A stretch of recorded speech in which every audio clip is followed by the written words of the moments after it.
Are you happy about Firm Summit coming here to Nevada? What do you think it means for immigrant communities here in Southern Nevada and Northern Nevada? Yeah, we're really thrilled that it's here in Nevada. I think that Nevada is an early state for a reason. We have a high immigrant population. You're not going to win the presidency if you don't have the immigrant support. You're not going to win at least the Democratic nomination if you're not winning Nevada. And having the convention here shows that all of these activists across the country, this is where it matters. We matter, right? Showing that we're here building power, and we're going to go back to our communities and continue to knock on doors and call out politicians that are a threat to our families. Since we're talking about voting,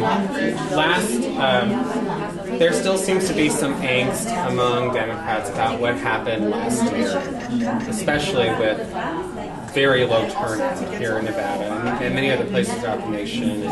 In light of last week's election in places like Kentucky, there seems to be a renewed debate among Democrats. Well, are we doing too much to pander to immigrants? Are we scaring away white voters? And then there are folks asking, well, actually, are we doing enough to reach out to communities of color?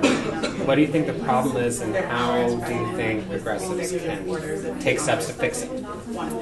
I think the problem is anyone with thinking of, am I scaring off white people or however it's said. I think their problem is they're living in the past. Our country is changing in size and in color, and people need to hop on board with that. I don't want to be a part of a party or a movement that wants to pander to people who are racist.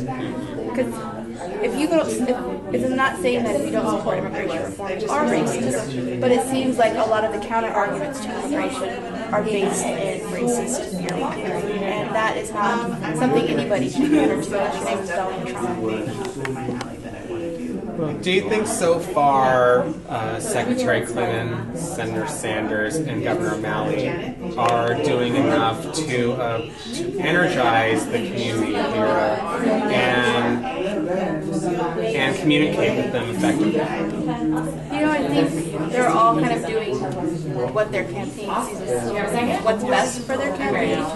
You see Hillary Clinton, who's of course a first lady. People know her. She goes far back, so she has the establishment, the elected officials on her side. I see Bernie Sanders really tapping into the dreamers and students and going that way to kind of pull people in. So, the candidates are kind of doing what they feel is best. But all in all, our communities win because we're being registered to vote. We're being pulled out and encouraged to vote, being part of the process. Yeah, it seems like there's been some movement by Secretary Clinton and perhaps even more movement by Senator Sanders since he voted against comprehensive immigration reform in 2007. Do you think the pressure that's been applied, particularly to Democrats in recent years, has helped in moving more party leaders in a progressive, humane direction? I think progressives have pushed the candidates, definitely. I think if you'll see Hillary Clinton, even in this election alone, has changed almost every single one of her policy positions because she comes out with something that people don't like, and then she gets pushed from the left, whether she likes it or not. But that's just the reality of the game. These are the people who are eventually that you want to vote for you, right? The Democrats in the primary. Yeah. And so you have to respond to their needs and what those people want to get. We've heard about how Donald Trump has become a motivating factor simply because he's been so anti-immigrant. What do you think progressives need to do to not just tap into that, but then channel that into voters being excited and turning out and voting for pro-immigrant policies? Well, at Plan, we focus on voting. We focus our voter registration on communities that are typically ignored. So young people, not necessarily students, but young people, low-income people, and people of color. So, we're registering voters at the bus stops. And, these are people who say to us, I've never voted, but I hate Donald Trump. Or I don't want Donald Trump being president, I have to vote. So people getting involved this way. And I think that it's not necessarily people that are encouraging people to vote. Also, these movements like Black Lives Matter, student activist movements. Just today, the president of a college in Missouri resigned because of student activism, because of athletes and Jewish Student Association, student government getting together and standing with action students racism on the campus. So I think people are seeing, okay, we can't make big changes overnight, but look at these little wins we make, and we're building a bigger community to help us eventually get where we want to go.